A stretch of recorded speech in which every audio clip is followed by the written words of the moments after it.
Thanks, Josh. Appreciate you hosting us, and welcome everyone. Many thanks to the Bell and Blank Center for this invitation to this conversation. I'm excited to be here and to talk with you all. I'm grateful because I love talking to artists. I run an arts organization in Iowa City called Public Space One. And although I often have to wear an administrative hat, I am an artist through and through. I went to art school. I grew up loving art and pursuing art. So it's a real treat to be here and get to have my job be talking to artists at every stage in their career. And so we're coming here together in a really celebratory fashion. We're celebrating all of you, and then we also get to celebrate a project that I got the pleasure of working with Jill Wells and Janiece Maddox on, who are here and going to share about their practice and that project a little bit and beyond that project. So there's a lot I could say about both Jill and Janiece and the mural that we did together, and they are amazing artists in their own right. And I could go into a lot of their accolades and accomplishments, but for the sake of time and everyone's here who wants to hear about artists and their process and the work that they're making, I'm going to just take a step back and let Jill and Janiece introduce themselves, and then we'll follow up with questions from you all and conversations about their work. I would encourage you all to look up Jill and Janiece, follow them on Instagram or see what they're doing. Their projects are really multidisciplinary and expansive and exciting. So get to know them, and thanks for tuning in and hearing them talk today. So without further ado, I want to hand it over to Jill Wells.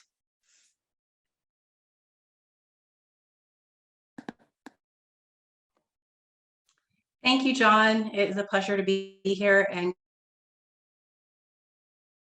congratulations to all the students. As John introduced, my name is Jill Wells. I am a 41-year young BIPOC female, and I have short, dark brown hair. I am wearing today, it's a white button up, and then I have a sunflower kind of vest on. My background is the visual arts building for the University of Iowa. And I have a work share that I'm going to attempt my best here to kind of quickly go through, and hopefully the tech cooperates with me today.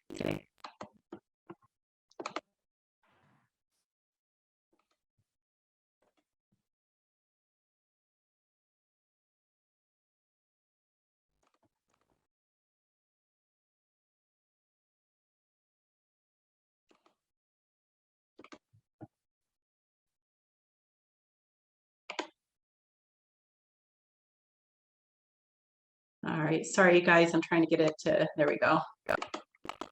All right, Janiece, can you give me just a quick thumbs up if you can see it? Okay, awesome, so I'm gonna backtrack, sorry guys.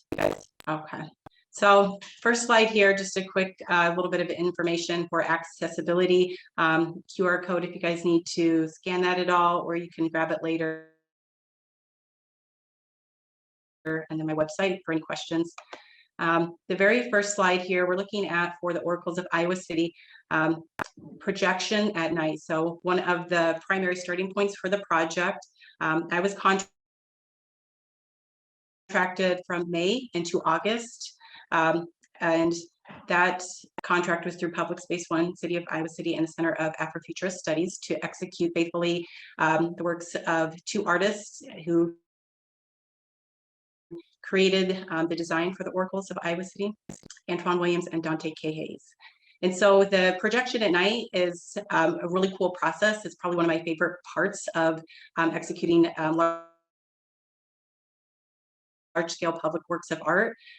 There's just a really cool visual piece, and being able to work at night is not something that I often get to do in large public spaces. And so I think Janiece and I are up there on the lift at the very top of the weaponized wall. Second slide here is a combination of different individuals who collaborated on the project. So we have myself, we have one of the individuals from the city of Iowa City who was working with us in lane closures, and Janiece is there. I have kind of in between Janiece and I is Marissa Hernandez. Sorry about that. So she comes from Des Moines. She's an amazing, accomplished artist herself. Both Marissa and I went to Drake University and graduated from the Fine Arts Department. And then Fred Yvong did a documentation series as a fellow through Public Space One as well. And then Jack Brooks did an amazing job in documenting the process of the mural. So that's a little bit of ground images. Here looks back. And it's a time lapse, so I'm going to hit play, and hopefully it'll go through here for us. Jack Brooks did the time lapse here, and it's a really well done time lapse in going through this. And so you see here we're working from the bottom to the top and working on lettering that day. And this is a kind of an aerial shot from the mid-range. I think that this was done with a drone. And so this is looking at working on the face of the Oracle. And we worked with Nova Color, which is an amazing paint. We mixed it all, so we didn't do any pre-mixes. Everything was done at Public Space One. And then this is the finished image of a weaponized wall or tower. Beautiful. So weaponize your privilege to save Black bodies. This is now transitioning in the slide to Black joy needs no permission. So we worked from the top down in this one. So a little bit of a different process. Worked with a lot of rollers in the space that we're in on the parking structure. You really can't spray. So it's a kind of a safety issue. You want to protect all the vehicles and pedestrians. This is another time lapse. And so John and I were working on the lift that day, and this is the scissor lift. And Jack Brooks did the time lapse on this. So Black joy needs no permission. You can see the hustle and bustle of the city, which is another favorite part of working in outdoor public spaces.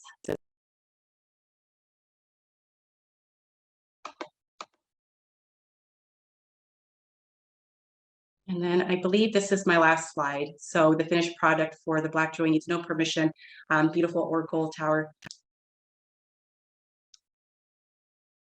And then I'll go ahead and stop share. So I wanted to be cognizant of time and just kind of give you a little bit of some of the inside and executing this public work of art.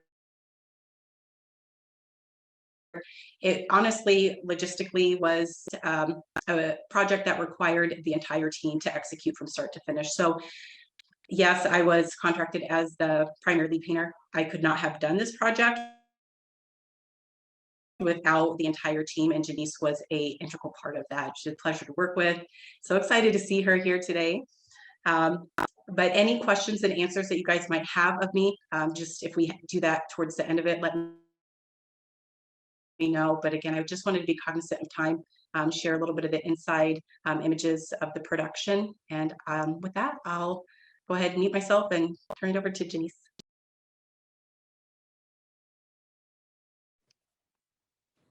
Hi, I'm Janiece. I am a last year BFA in the ceramics program at the University of Iowa.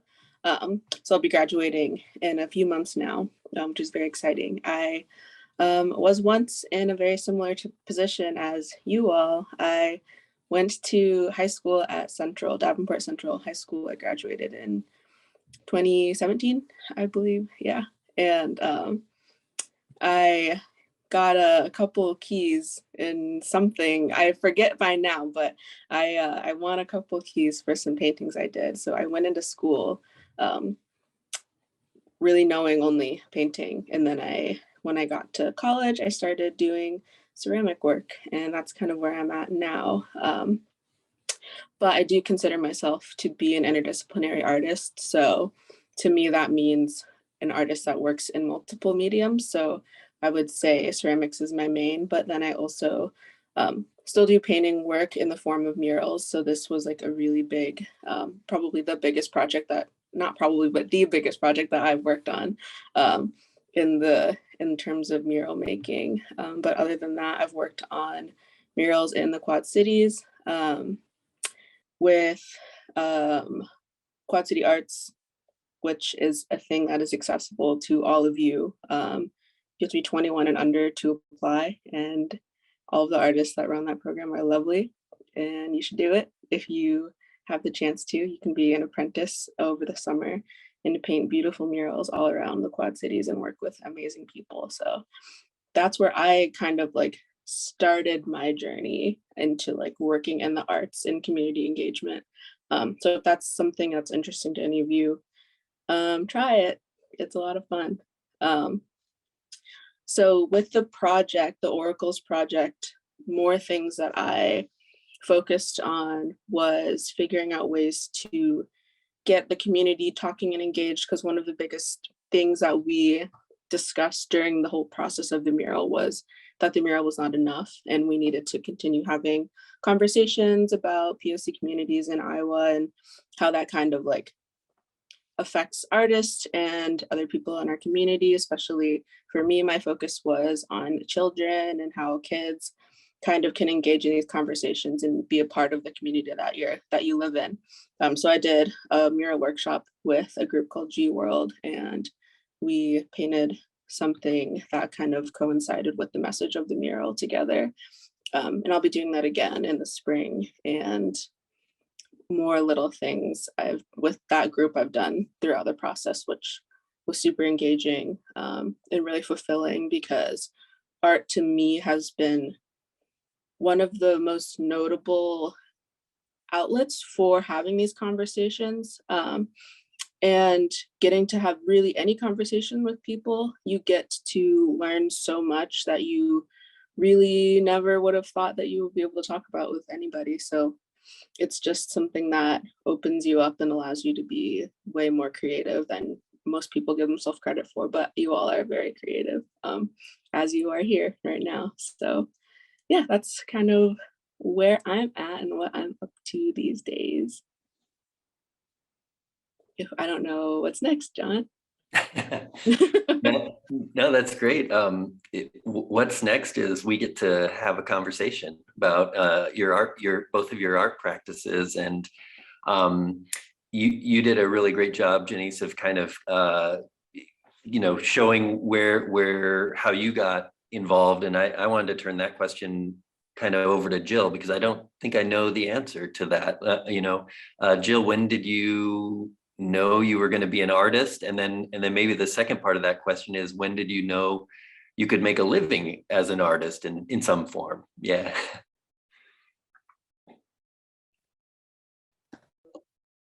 I love those questions. Thanks for asking. I would say honestly, I knew pretty early on when I would say 13, 14, that I was going to pursue art in higher education and then as a career. So I was about 7 when I started taking art classes. My grandmother, she's a watercolor artist, oil painter. She had like a women's group. I grew up in Indianola, and she would always take me with her to this, kind of like basement studio, and fell in love with the smell of the oil paints, and just it was really cool. I could see all the spaces where the ladies would leave their stuff exactly where it laid. They'd come back a week later, same place. It just was a wonderful space to experience as a child. And so I had some wonderful teachers growing up that really affirmed, hey, I think I see something, like a gift that you have. And I needed that growing up. I just didn't have that that really in any other space in the art room. I didn't have that in my math, science, any other class. And so it was something I took to heart and I believed. And so I did a mural in '99 in Des Moines, applied it towards a scholarship at Drake. Got a small art scholarship and then pursued that. And it probably wasn't until like a good decade after I graduated that I really found the business side of how to make a living. I knew it was possible, but I didn't have the that kind of other side of it. And so I had some mentors in my life that taught me, you know, this is how you run a business as an entrepreneur, as a, you know, individual with your own private practice. So yeah. Yeah, you know, in some ways that's a lot of my experiences. I love my background's in photography and I love taking pictures, and I always did, and I never considered it a way to make a living, and I still think there's this myth that happens around the artist that, you know, you're going to just work away, and then one day you'll be famous and all the money will come pouring in, and that sort of thing, and it just doesn't work that way. And maybe generations now understand the extent of that myth, but that isn't to say that you can't have a very rich life in the arts, but it may not revolve around becoming famous or that sort of thing. Janiece, I was going to follow up with one thing Jill said, and pose a question to you about mentors. Like, did you have someone somewhere along the way who kind of nudged you and said, hey, you've got an eye for this, or you know, like, you seem to be enjoying this, maybe you should. Yeah, what is your relationship to that type of person in your life? Yeah, that's a really interesting question for me, because I didn't initially go into school, like college, knowing that I wanted to pursue art. I was like destined to be a surgeon, so I went to school for medicine at first, and then ended up transferring schools to the University of Iowa, and then I knew I wanted to do art kind of in some way, and then and like just was trying to figure it out for a little bit, which is totally fine, because then you end up really caring about what you care about because it took you so long to get there. But my drawing one class, when I first got here, I was like still into painting at that point, and like murals were like, oh well, if I do art, I'll probably just paint murals, and like that's how I'll like make my money and be successful and all of that kind of stuff. But my drawing instructor, Kevin Tweed, he really was like, hey, like, you don't have to just like pick one thing and do it. Like, I'm a painter, but I do ceramics. Like I consider myself a painter, but I do that on ceramic work. And from there, like, he just kind of showed me the kind of work that he was into and the kind of artists that influenced him, and like what being an artist meant to him, and how that kind of like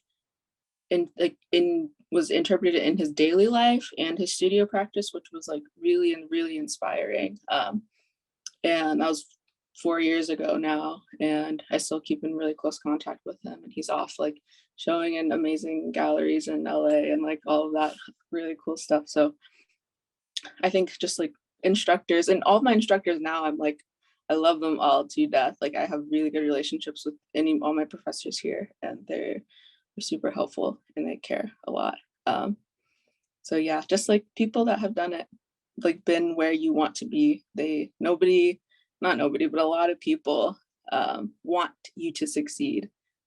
People aren't stingy with their information. They want to give it to you and see you do it in a different way than they did, because we all have our own paths. So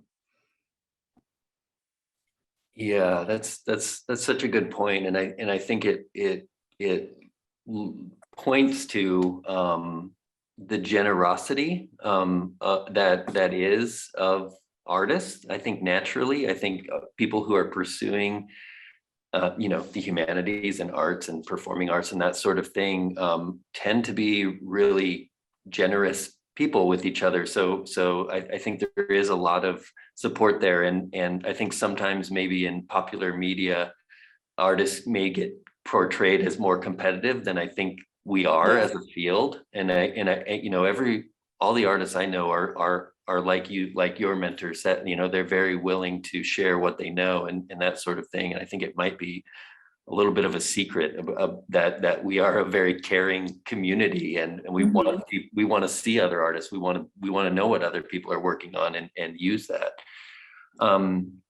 There are a couple of questions in the chat, and I really appreciate these. And if other people want to drop questions in there, we'll try and answer them.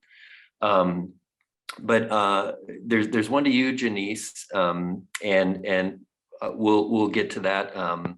But I'll ask you both this question, because I'm curious to know both of your answers to this. Is if you know you're an artist, if you know you have this path, but you're still in school and you have to do these things that maybe you know, math was this for me. I didn't want to be in math class because I knew I wanted to be doing other things. And you know, how do you deal with the frustration of having to go through these things that are important, or what would be your approach to that? And I'll pass it to you, Jill, and then we can pass it to Janiece, and then you can take on the second part of that question as well.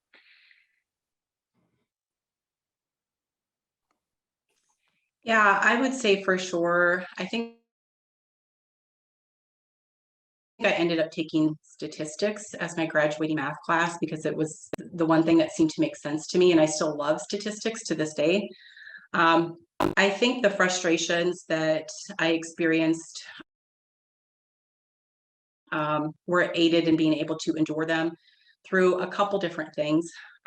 Having a support system, and that was pretty diverse. I can relate to Janiece. Honestly, my best and closest friend was my painting professor at Drake. I got really close with the art students, but I wasn't super social, so I was somewhat introverted. And so my painting professor would help me see things in a way that helped me, you know, kind of just say, all right, I'm going to do the best that I can. It's not going to look perfect, and that's okay. D's get diplomas. I often told myself that, as much as I didn't want to, but I think psychologically it helped me deal with any anxiety or depression that came with thinking, like, because I seen there that this isn't going to get better. This isn't going to get better. Yeah. You know, I dealt with that, you know, and I went to college actually 6 years. So I took 2 years at a public college and then took 4 years at Drake, and I didn't take a break in between. And so it was a long haul of a lot of that. So having a support system, whether that's a friend, a mentor, a professor, family, and whatever your family looks like for you. And then, you know, finding a way potentially to funnel that into your practice. I mean, there's times where I felt very petty and very angry, and you know, I'd find a way to develop a language and kind of say that in my artwork. And so it was kind of like, if I ever felt like there was someone who I wanted to, you know, stick it to, you know, because I was really frustrated in the academic process. It was a healthy way to kind of manage that, but it also helped me develop like my own personal iconography, which I think is important for any creative to have, like their own set of words, languages, visuals, whatever that is, that helps them deal with that, because I still deal with it, you know, to this day, you know, so if that helps at all.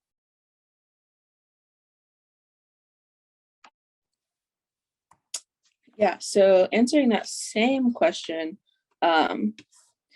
it's pretty hard when you have the mindset of being an artist and like wanting to only like exist creatively. Academically is like, wow, like I really have to go to this anthropology class right now. That's a lot.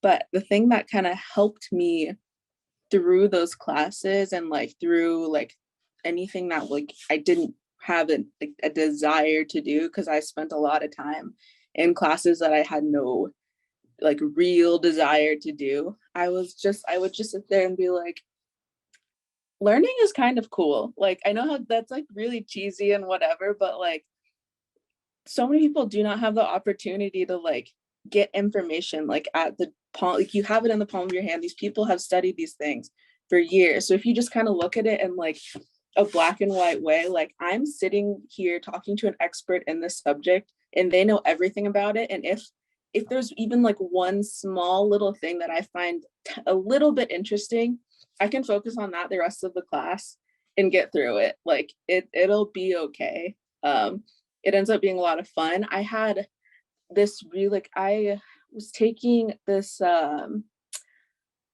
it was like a philosophy-ish type class, but it was like math and philosophy. I don't even know like what it was. It was like some type of ethic thing. Yeah, I couldn't even tell you. But instead of like, I did the work too, but instead of like focusing just on the work, I focused on like having conversations about like the topics with people in the class and with my professor. And it just made it so much more bearable to just like apply it to my life in a way, instead of being like, this is something I have to do because I have to do it. It's like, well, I'm able to do this, so I better make the best out of it.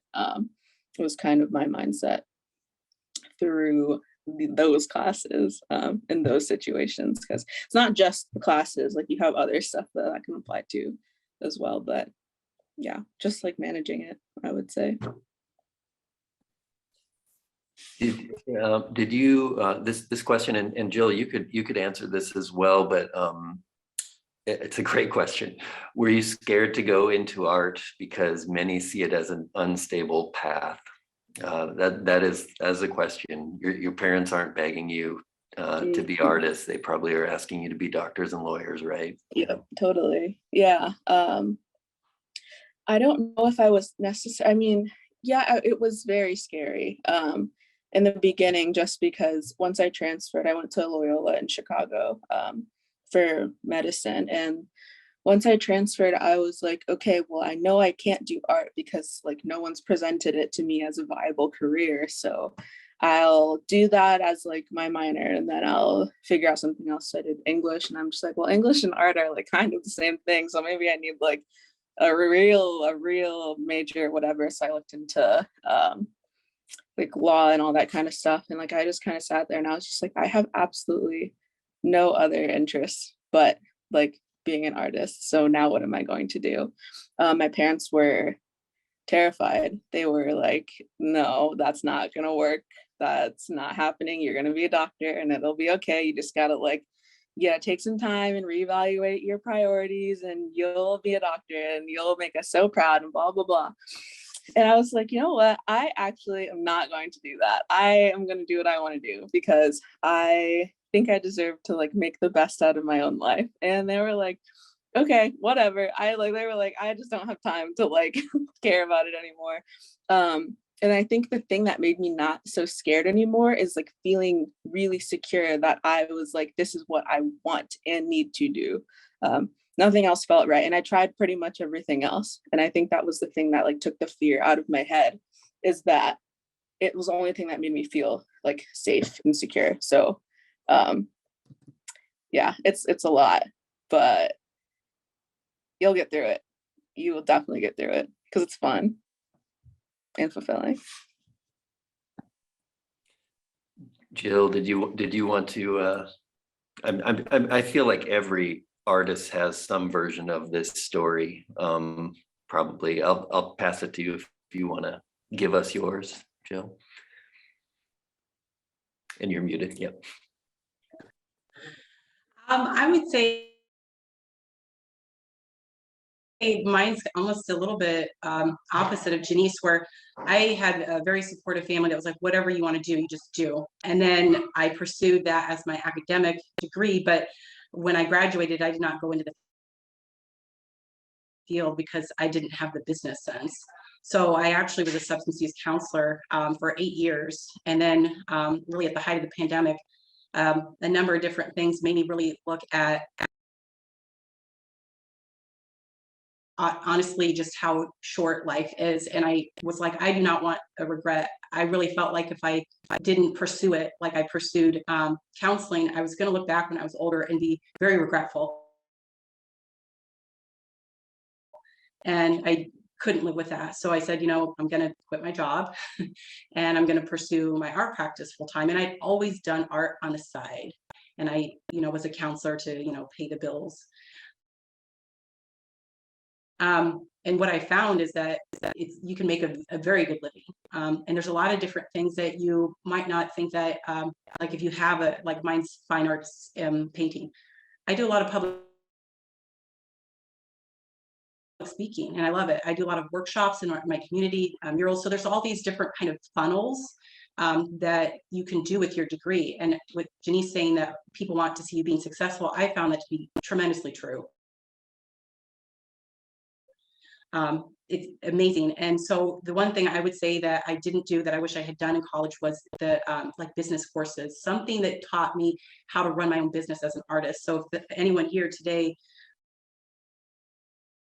has been contemplating that or, has yet to do that in some way, shape or form, even if it's like an online class just by yourself or YouTube tutorials, something so you know how to build out some type of structured plan and how you're going to handle your taxes on that, because you could write off a lot of what you're doing as an artist, everything from like your cell phone usage, and you could save that money and recoup it at the end of the. I didn't learn that till way too late. So if there's anyone in the room that knew stuff like that, I'm like, kudos to you. But if there is anyone who hasn't done that, I'd like to pass that forward.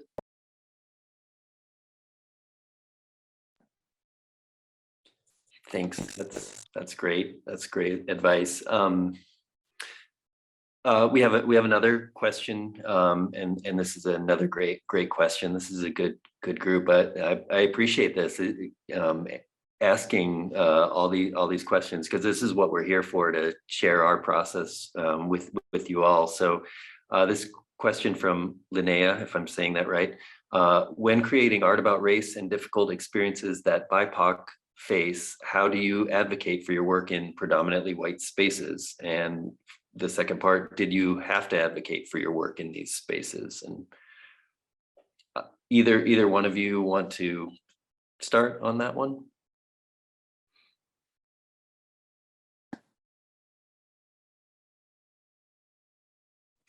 Yeah, I can start on that one since Jill just spoke.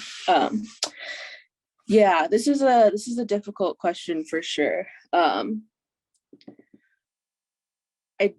definitely, you have to advocate for yourself for sure.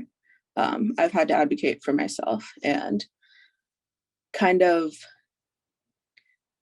almost like justify that it was important enough to talk about, that it was like a perspective that hasn't been seen, because my work, my personal practice focuses around the possibilities of in like Afrofuturism and how my personal like future could have been different given certain situations. And I'm kind of thinking like about like the simulation theory and multiple realities and like how different timelines could have branched off, and my life and the life of many Black people could be different. So that's like where my mind's at with my work. And it's hard because it makes sense to you and it presents itself in very specific personal experiences. And then when the white audience or other POCs that don't have your experience view the work and don't necessarily understand it and don't want to understand it and make it about themselves, that can be very frustrating. And it doesn't make you feel good to have to over explain yourself or justify why you're making what you're making or that kind of thing. But then on the other side of it, it's not helpful when people will praise you too much and not give you a good critique and say that these things are not working. It's like almost like they either back off way too much or don't give you what you need in order to grow and be a successful artist. So finding a balance in that and being able to stand up for yourself and say, hey, I'm able to accept critique on difficult topics. I would love to hear your opinion about this. Even if you don't fully understand it, like give me some type of feedback. Or if somebody says something that's a little off color, just say, I did not appreciate that. I don't understand where this contributes to the conversation. And you just really have to like stand your ground and stick up to yourself. I've fortunately not had to deal with that a lot, but it has happened. The biggest thing I think that I do tend to struggle with is feeling like I only get certain opportunities because I'm a person of color and because I'm a woman, and people don't value my work. They just value the person that they're trying to like tick the box on. And I've been working on trying to stand up for myself in that way, but it's hard. You just have to just say words and then see what happens. And if people don't treat you well after you stand up for yourself in a respectful way, then you don't need to be around them. You can remove yourself from the situation for sure. If that answers the question. It's a really great answer. Yeah, that was really a thorough answer, Janiece. Jill, did you want to speak to this? I think that honestly came up several times while working on the Oracles mural. So to not only tie in the question to my personal experience, my own private practice, and what Janiece expressed, she experienced it. It came up also in the the topic for what we were looking at to jump off here in the celebration, which was looking at the Oracles mural. And I grew up in a environment where everything was kind of swept under the rug and not talked about. And so I intentionally pursued really difficult conversations in my visual work, and was pretty straightforward and continued to be like that with the images that I produced, because they evoke really difficult conversations. And that's another reason why I was attracted to the Oracles mural, because I didn't know if I was going to get an opportunity like that specifically to say some very bold, direct things that needed to be said, and in a very large scale way. And I always approach those situations with a lot of curiosity. It helps, I think, the conversation truly produce fruit, because what I've seen opposite is if I get the sense that the individual is challenged by it, if I meet the challenge with a challenge, then it's typically going to escalate and no fruit will be produced. And that reminds me of what I grew up with, and I don't want to perpetuate that in current day. So even if it's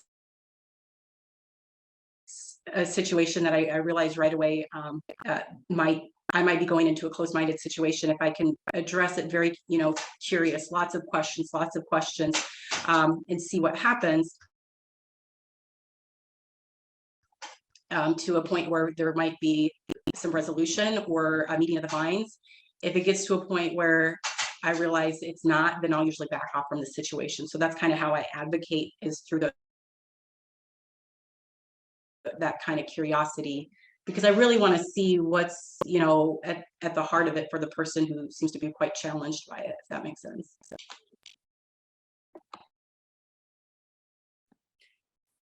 Yeah, this question and these answers just put me back into where we are with the Oracles project and this conversation and what I think is what good art is about, which is having this conversation, which is not always an easy answer. And I had a mentor early on who told me, if you go into math and science, the answers are there. You just follow things and the answers are there. If you go into art, there's no, it's hard there. You're making your own questions and coming up with your own answers. And that's tough. That's one of the toughest things. And with the Oracles project, the beauty of it for me is I mean, the murals themselves are beautiful, and the paint is vibrant and they look great, and Jill did an amazing job manifesting this vision on these walls. But the beauty of it for me was the team that came together and the hard conversations that we had with each other while we were doing this, because we had everything thrown at us, you know, and that's what we expect as people making work in the unperfect society that we all live in. It's going to be messy, and but yeah, Jill and Janiece, your answers here were great, because it is about standing up, taking your space, and making sure that these spaces that are predominantly white in a lot of ways don't stay that way forever, you know, like we're all standing up against that, and the way to do that is to take our space and to make space for and for people like myself to step back from that space sometimes. Speaking of which, we're at 2:45. I know that there's a celebration to get to. I wanted to just give Jill and Janiece one last chance for parting thoughts, and then we can send everyone on their way. Janiece, I'll throw it to you, and then you can throw it to Jill. Yeah. Oops, sorry. Thanks everyone for asking all the questions. It's always nice to have conversations with new people and get to talk about questions that I don't necessarily think about that much anymore. It's good to like call back and, you know, just think about where you are and in your career and all of that. If anyone has any more questions that I want to ask, I am always on Instagram constantly. So I'm really easy to reach on there. It's just my name, but with I'm in front of it. So I'm Janiece Maddox on Instagram. If you would like to chat, I'm always happy to. And thanks again. And Jill.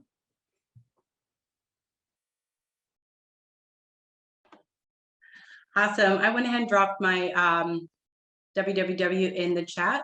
If anyone has any questions as well. Thank you guys so much for not only taking time out of your day to ask questions and kind of be in collaboration or kind of communion with us.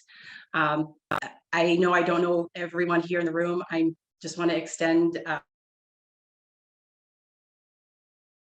my gratitude that you pursued your passions.